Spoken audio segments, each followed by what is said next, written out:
This is the Tony Chachere postgame show. I'm Bob Fasella along with Shea Raja of Diehards and Mike Craven, Hook'em.com. Longhorns go down to Oklahoma 29-24, a game in which they at times were seemingly dominated but stuck in the game and had a chance at the end. Let's bring in Mike. Your initial thoughts on today's game. It could have gone a lot worse at the end. Texas had a shot. That's what a Texas OU game's supposed to be. You know, it was back and forth. It was fun. Both crowds were into it. Momentum, swung a few times. The early start put Texas behind the eight ball. That was always going to be tough to come back from with a true freshman quarterback with that offensive line. You spot Oklahoma that many points, and that's going to be tough. But there were things that Texas fans should be encouraged for. I think that's a game in the past that probably gets out of hand a couple times. So never made it seem like. Yeah, well, when you go down 17-0 against one of the top 15 teams in the country, the ability to come back right away and keep your composure, especially with, again, a freshman quarterback in there, that's impressive to me, and I think that's something that Texas needs to keep an eye on moving forward. Well, this is the Tony Chachere postgame show. If you're in search of inspiration for your next tailgate, or maybe you just want to spice up weeknight dinner around the table, look no further than Tony Chachere's famous original Creole seasoning in the little green can. Tony Chachere's makes everything taste great.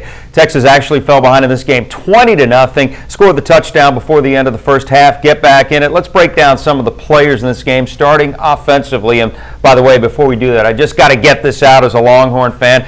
Would Tom Herman please quit going to the binder and kick the field goal?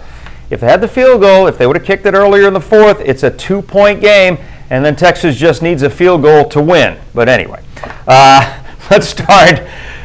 Let's start, Mike. Get your thoughts on Sam Ehlinger. If last week some folks might have thought it was an aberration, it's not. He's the real deal if he stays healthy. Yeah, we're assuming he makes that 44-yard kick, first of all, on that scenario. But Sam Ehlinger is a gamer. He's a guy. This is who he is. We've kind of seen this at USC. We saw it in the Kansas State game. He's not going to go away. He's not somebody who's going to shy away from the moment. He's not a perfect quarterback by any means. There are some things that he needs to work on and iron out. There's sometimes he abandons the pocket when actually it held up pretty well. Just little freshman mistakes like that. But what he gives this offense is a moxie and is a dual threat dimension that simply they just don't have with Shane Buechele at quarterback. And I think it's pretty clear where this offense is headed moving forward. Hey, we want your comments as well, so be typing in and we'll put them up. We got Roy Martin says if Texas secondary doesn't blow coverages twice, we win the game. Yeah, that's something we'll get to a little bit later. We're talking about the offense right now. Sean, your thoughts on the play of Sam Ehlinger? Well, I think that he was great. Again, I think that this is what we saw from him, the last couple of weeks. I think that Ehlinger, clearly the offense just seems to move a little bit better when Ehlinger is under center, both because I think that he's just, like we said, a little bit of a gamer. He goes out there, he makes plays, he makes things happen even when the offense looks like nothing's going on. And again, just with the run game sort of in a weird spot right now, the ability to run with the quarterback, have that dual threat ability, have the quarterback run game. Again, I just think it makes a big difference. And you saw, obviously, Shane Buechele went out there for a little bit too. It's just such a difference. He holds on to the ball. He looks scared. He looks a little timid. And again, with this offensive line, nobody can really fault him. But at the same time, to have a quarterback who can go out there, play fearlessly, and make things happen, even when the pocket breaks down, I think that that's a special quality to have in such a young quarterback. That's definitely the key to me. When the pocket breaks down, he makes things happen. He's able to make plays, keep them alive with his feet, and keep drives alive, where I don't think Shane Buechele is able to do that. One of the things you look at when you look at the stats from this game, Colin Johnson and Reggie Hemphill Maps all over the place last week against Kansas State. Today, they're hardly on the board at all, and yet Texas is able to get things done offensively, particularly in the second half. Yeah, and again, I think that Ehlinger does a really good job of spreading the ball around. Again, let's just go look at the thing. Nobody had more than 4 receptions today. Hemphill Maps had 4, Warren had 4, little Jordan Humphrey had 3, Kyle Porter had 3. So again, it's a lot of different receivers getting touches out there. It's not just relying on one guy, which especially in your first game like it was, well, not second game, I guess, against USC, against a big opponent, he really kind of focused in on Collin Johnson. I think he's doing a much job of looking for the right read, for looking for the open wide receiver or running back. I think he's doing a great job of checking down to the running back. And again, you're seeing the growth before your very eyes. In that game against USC, he was not passing the ball well. The thing that Sam Ehlinger did well was that he made plays, he made things happen, especially with his feet. Now he's throwing the ball a little bit better. Again, we saw last week maybe a little bit more than this week. I think it's making a big difference, and I think just that decision-making seems to be getting better every single week. Comment from Michael Kirsch says, yeah, they blew it like they always do. Take the lead, then the next series, let the next team score again. That's not dropping a heartbreaker, that's blowing. Era, how many games did we see where Texas gets behind by 20 and then they lose 65-13? I do remember one score in this game. They fought back down 20-0. Mike, want to get your thoughts on the wide receiver play in this game? At the end of the game, not that it would have made a whole lot of difference, but little Jordan Humphrey, man, almost an amazing grab there at the end, which would have made it a little bit easier on a Hail Mary chance. Yeah, it was clear Oklahoma knew Collin Johnson and Reggie Hemphill-Mass is where Sam Ehlinger wants to go with the ball. They tried to, put the safety over the top and take away that initial option. And then with that offensive line and with how quickly they were getting into the backfield, it's hard to judge because the plays aren't on schedule. Sam's having to run around, and then all of a sudden it's just a matter of playground football and who can get open. To me, the offensive line was the big storyline for this offense, and it's something that makes everything else hard. It's hard to run the ball consistently. It's hard to throw the ball consistently because they couldn't block 3 or 4 guys with 5. And when you can't do that, I mean, it becomes a number of games in the secondary. Nobody's going to be open against a talented team like Oklahoma. All right, let's go ahead and talk about this running game because Texas had nothing going on the ground, just 79 yards, I believe. I'm not sure how much you put on the running backs, and at the end of this game, Kyle Porter is out and Tennille Carter is out. You're relying just on Chris Warren, who did a nice job throughout the game. But with the combination of these running backs and this offensive line, Mike, Texas just has no running game to speak of. If it's not coming from Sam Ehlinger, my apologies. Yeah, Texas is essentially into their 2 deep of the offensive line, and going into the fall, Tom Herman would have said that's probably where he lacked the most talent in his 2 deep. This is how football works sometimes. It's just where you can't get injuries is where all the injuries seem to be mounting up. And it's an unfortunate thing, and football starts on the offensive line and in the trenches. And right now, Texas can't win those battles, and it makes everything else almost impossible to do. And it makes it even more impressive that Texas was able to figure out a game plan and to stay in this game with Sam Ehlinger running for his life essentially on every single snap. John, Texas fans have been all over Kyle Porter, saying that the next move he makes will be the first. But I'll tell you what, he did prove himself in this game in some other areas, ran the ball a little bit harder, seemed to find the crease a little bit better, also caught the touchdown pass and did a nice job on one of the kick returns. And, he's Tom he's Tom Herman's guy, and maybe showed just a little bit more today why. Yeah, I think that the thing that you look at with Porter is, again, he can do all those other little things well. He can receive a little bit better. He's a great blocker in the backfield, which is something that both Tennille Carter and Chris Warren struggle with at times. And again, I think that Porter is the solid option, and the other 2 guys maybe give you a little bit more on the offensive end, but Porter helps give Ehlinger a little bit more time.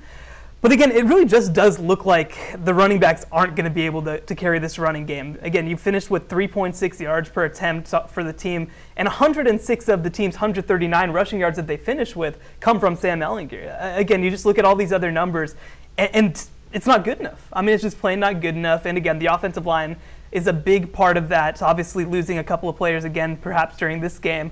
This isn't the offensive line that Texas thought they were coming into the season with, and it's really showed the past couple of games. And until that gets figured out, again, it's hard to see them picking up that running ability, because I don't think that any of these running backs are D'Onta Foreman good, where they can make something out of nothing. This is the Tony Chachere postgame show. We want to hear your comments. Bruce Spurgeon agreeing with me. Should have kicked the 2 field goals. Bruce, absolutely right. Thomas McDade says that was a game we should have won, but hell of a heart by the guys. Next year, Joe Garcia says, improvement, improvement. Players are more confident playing with more effort. Yes, more improvement is needed. I'm a happy Texas fan where they are at. And I just want to ask you guys right now, does this feel the same way as after the USC game where you lose the game? You're now 3-3 overall, but there's some sort of moral victory, although, Mike, as we know, Tom Herman doesn't agree or doesn't believe in moral victories.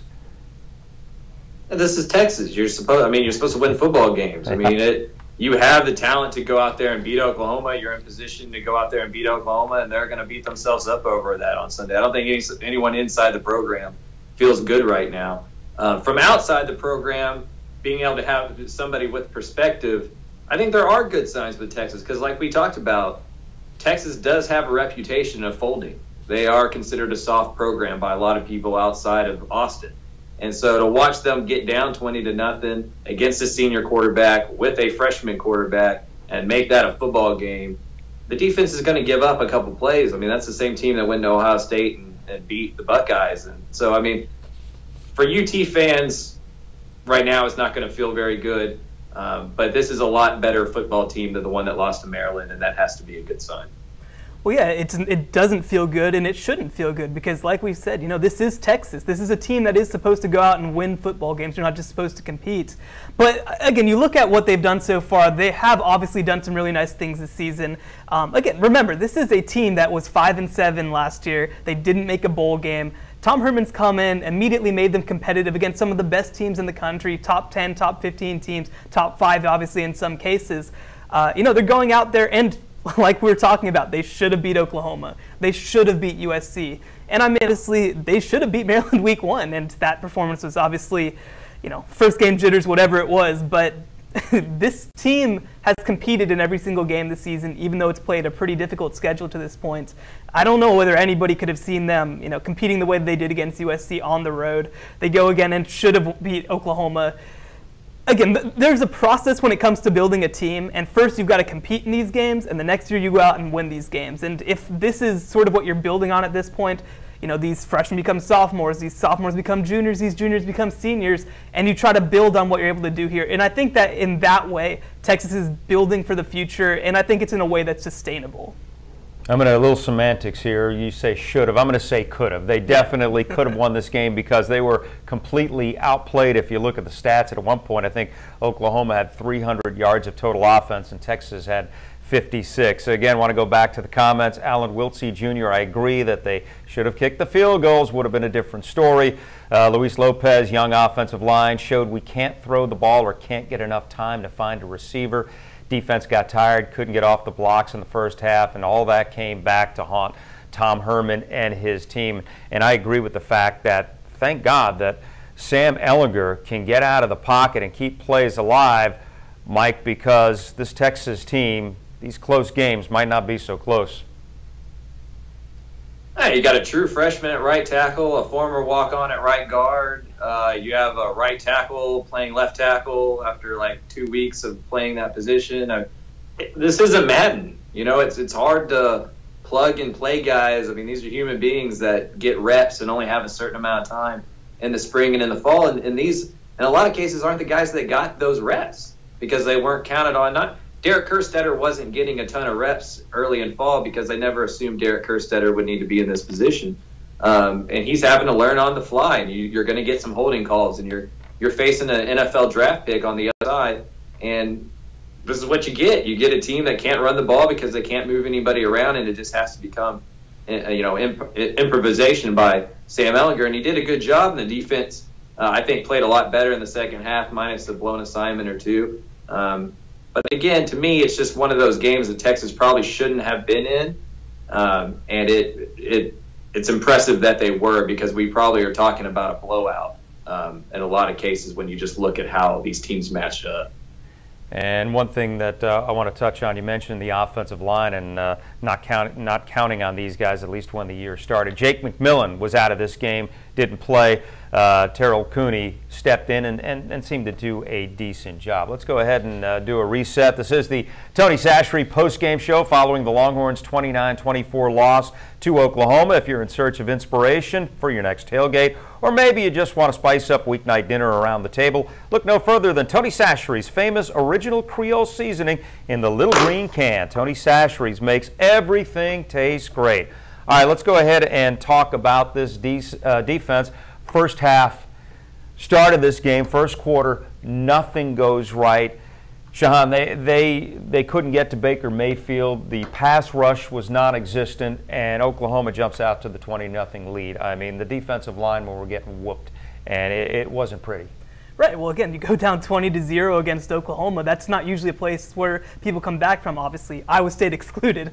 But I just think that you have to come out a little bit better. And obviously, Oklahoma has one of the best offenses in football. And Texas's offense was doing the defense no favors in themselves. Obviously, just getting off the field really quickly, a couple of 3-and-outs. Again, when Texas defense has to play that much, obviously depth is still a little bit of a concern on the defensive side of the ball. And I think that some of the defensive backs got exposed a couple times in this game, even in the second half when things were going a little better.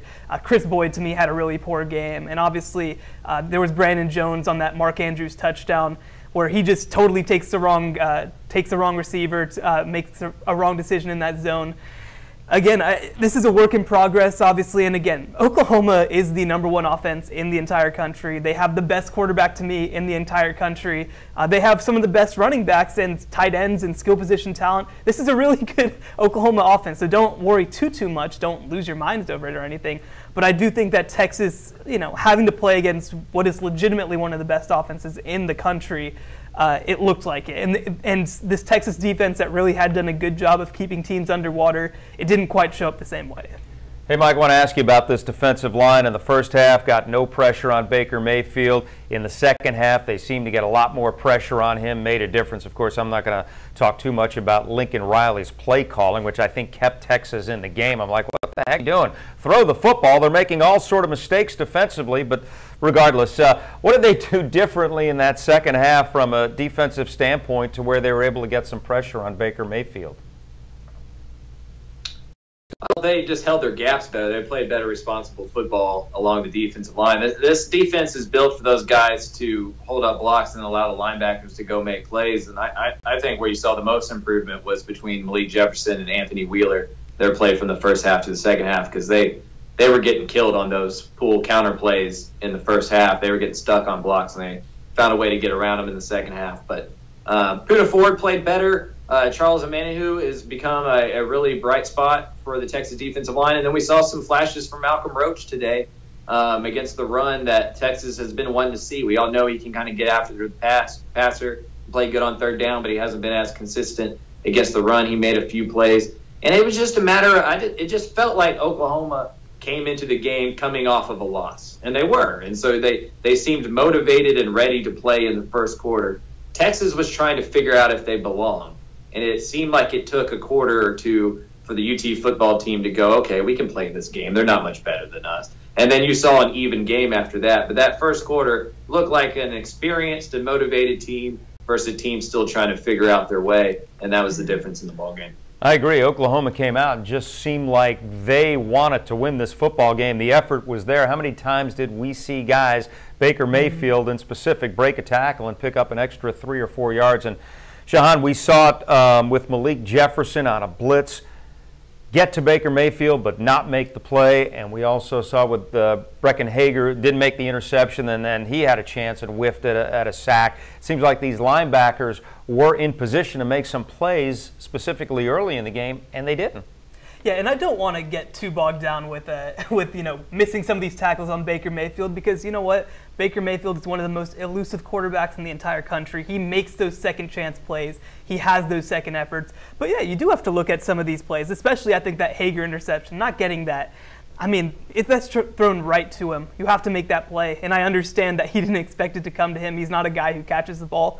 But if you're going to beat Oklahoma, if you're going to be, again, the number 12 team in the country, you have to make those plays, especially when you're playing with such a young team on both sides of the ball. And I think that Texas missed some opportunities. But overall, I think that the defensive effort was pretty decent. And I think Malik Jefferson has been totally rejuvenated since Todd Orlando has come in, kind of changed his role, changed the system a little bit.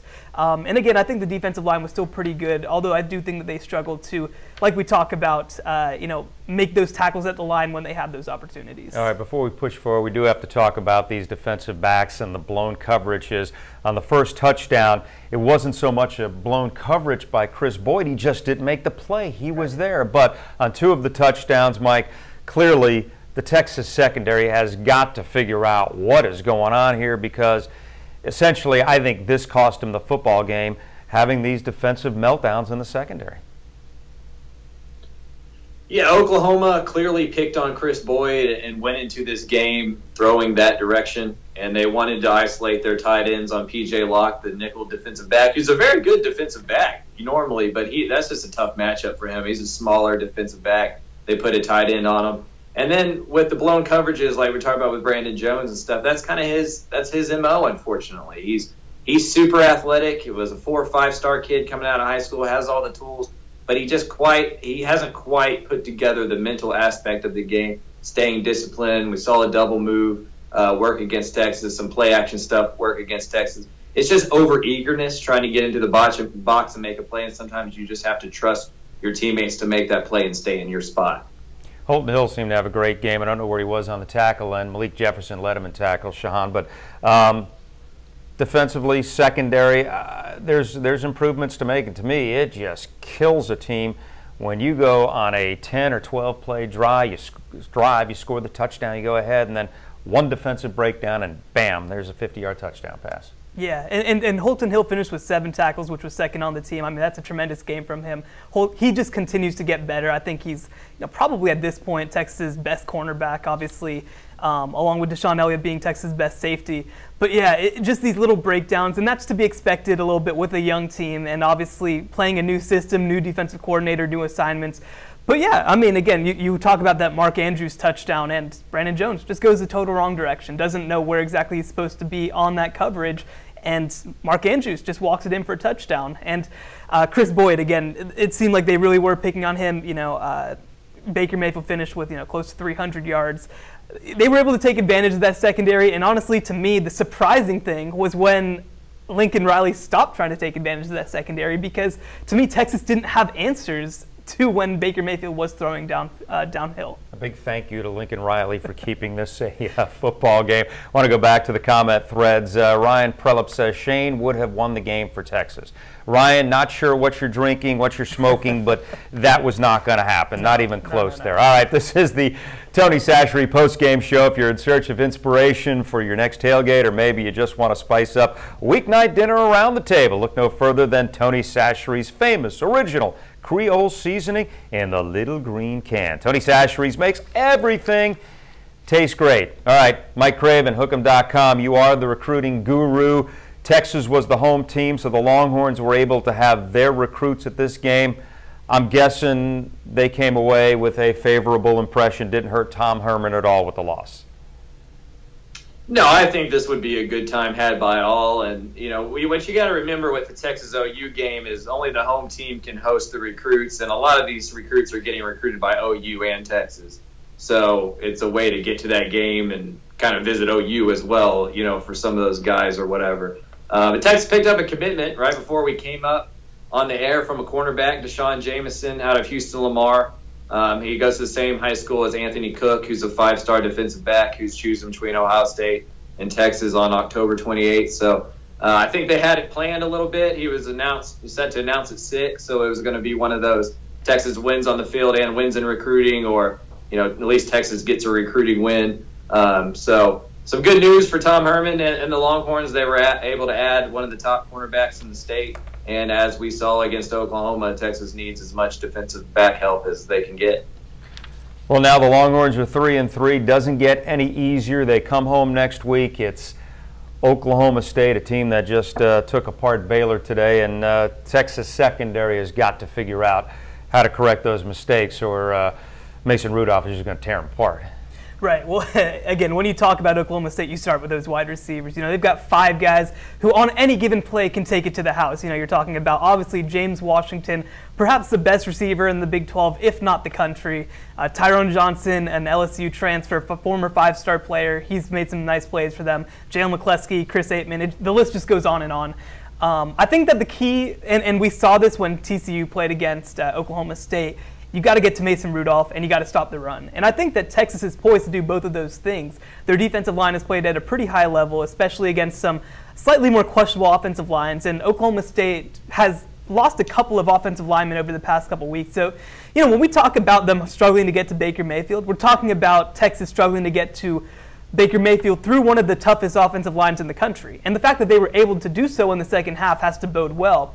And that needs to continue right from the start against Oklahoma State. They need to be able to go make Mason Rudolph uncomfortable, make him move around, and they need to be able to stop the run. Because when Oklahoma State can't stop the run, they tend to press a little bit, try to go downfield, and their drives become shorter and shorter and shorter. And they have the ability to go 3 and out if Texas can allow them to. Good thoughts. Hey, Mike, your thoughts on the Oklahoma State matchup? It's a bad matchup for Texas on paper. What Oklahoma State does well seems to be what Texas struggles to defend. It's hard to ask this offense with this offensive line to put up more than 30 points on a regular basis. So it's just one of those teams that you find it hard for Texas to come up with enough points because the defense is going to give up some. That's just, you're playing Oklahoma State. We talked about their wide receivers and that potent offense and that kind of stuff. They're going to score 20 to 30 points. Can Texas manufacture that, maybe get some turnovers, create some points that way? And we talked about the field goal kicking situation and not going for it against Oklahoma. What really puts Texas behind, to me, it almost feels like touchdown or bust. Like there's no such thing as field goal range right now because Tom Herman doesn't have enough trust in his field goal kicker to where you got to get it to the 10-yard line to really even guarantee 3 points. And at that point, you're probably going for it on 4th down. So it's just, for me, it's hard to imagine Texas coming with enough points unless the defense gets involved to beat an Oklahoma State team that they can put up 40 points pretty easily.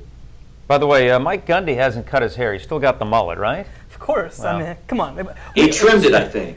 He did trim it, but obviously Mike Gundy talked about during Big 12 Media Days, he thinks that the mullet has been worth over $1 million to the school, so there's no way that he's trimming it anytime soon. All right, we want to go back and get fan comments. Eric Allman says, hey, special teams look pretty good to me. Punter is nice. Yeah, Michael Dixon is just unbelievable. That kid punted out of this world again today. I think he had a 67 or 70-yarder. Yeah, I would argue that if you control for, obviously punter means a little less than quarterback, but for the best player at his position, I'd argue that Michael Dixon's the best player on the whole team. Well, if I had to give out a game ball, he'd be in consideration. Yeah, he wouldn't get it. 62-yarder. You can't argue, Mike, the special teams. Josh Rowland comes in, makes the only field goal that he tries. But by and large, this was probably the best effort special teams-wise. We saw a nice kick return by Kyle Porter early in the game. Rowland didn't get all his kicks to the end zone, but close enough. I think 1, maybe 2 were returned. From a special standpoint, they did play very well today. Yeah, it's amazing what coaching special teams during the week will do for a football team. Under Charlie Strong, there wasn't that much emphasis on that. It was more just line up and go tackle guy. But Tom Herman's come in. He's a more detail-oriented coach, and I think each week Texas is showing an improvement in terms of coverage and things like that. But, the big elephant in the room is going to be the field goal kicker and the confidence in the field goal kicker because it's not that Joshua Rowland can't go make a 44-yarder. I'm sure Tom Herman's seen him do that in practice all the time. He just didn't trust him to go do it in that situation, and that's telling. And that's something that you have to account for now as a play caller. When it's 3rd and 8, you're trying to get 3, 4, 5 yards maybe to get to 4th and 3 instead of going for that 1st down. So it just adds a different dimension to the Texas offense that's worth watching over the next week. What they do to adjust for not having a field goal kicker they believe in. I got to talk about the comment by Jason McCoy. And Bonnie should have had a pick 6 end of the first half where he makes this interception, Shahan. He is that close. He's 1 step away from a pick 6, and it's a 20-14 game. Yeah, he should have taken it. That's what it comes down to. Baker Mayfield had not thrown an interception in over 200 pass attempts. think about that. Back until way into the middle of last season, Bonnie gets that first interception. It's a softly thrown ball. He can catch it in stride. He really should have just taken it. I mean, and obviously, that's not. I don't want to say that has that's a game or anything for Texas, but again, when you have these opportunities on defense, again, you have Bonnie taking that ball and should have been a pick six. You have Brecken Hager have that ball bounce right off of his chest. You have to make those plays to beat a team like Oklahoma, and Texas just didn't consistently enough tonight. All right, Jerry Matney says, hopefully Texas finds an offensive coordinator and tackling coach. And Mike, I just want to say this, and then I'd love to hear your comments. People want to pile on Tim Beck, but quite frankly, I think he has done, with Sam Ehlinger as his quarterback, I think he's done a great job. I think their play calling is pretty good. They can't get a running game going, but I'm not sure anyone can with this offensive line. Your thoughts on Tim Beck, and the fans want him out. I don't get it. I just don't. Maybe it's just me. Maybe I'm on an island by myself. All of these coaches aren't stupid. Right? We're left with two options here. Either everybody who's come through Texas over the last 6-7 years is just horrible at their job, or it has a little bit to do with what's on the roster. And Tom Herman just got here. He has to coach the same players who couldn't tackle last year or the year before that. He has to coach the same offensive line who hasn't had anybody drafted in the NFL since 2009. I mean, all of these things about Texas are true. He lost his best offensive lineman against USC. He lost 3 or 4 of his next 6 or 7 offensive linemen, either before the season started or up till now. What do you do as an offensive coordinator when you cannot block 4 defensive linemen with 5 offensive linemen? There's not a play call for that. Perhaps Texas fans out there. It's the same on defense. Maybe we've got some of the greatest offensive coordinators in our fan base, and we're just unaware of it at this point in time. I read it on all of the threads every week. I don't know. Shehan, maybe this isn't fair, but if you had to give him a grade, I'm giving him a B or B plus at this point in time. Yeah, I mean, I think you have to give him about a B because, again, you look at what Texas has right now. If you can't run the football, that severely limits what you can do. And while Sam Ehlinger is a baller and, goes out, makes plays, he's still not a super consistent passer. Shane Buechele is a little bit more accurate than him at this point. Ehlinger's still a freshman. He's still trying to learn the playbook. You're limited in what you can do in that case. I thought he went out, called a pretty good game. Again, obviously we wish that we could get those 7-8 yard running plays, that can open up the passing game a little bit more. But that's a personnel issue. That's not a Tim Beck issue. All right, Mark, our producer, is giving me this sign. I think that means we got to go. I don't know. He's got a cold beverage or something waiting. But we will see you. No? We will see you next week right after the Oklahoma State game, hopefully after a win for Mike Craven of Hook'em.com, Shehan Jeyarajah of Diehards. Hope you join us next week on the Tony Chachere post-game show and after a Longhorns victory. Until then, we say hook 'em.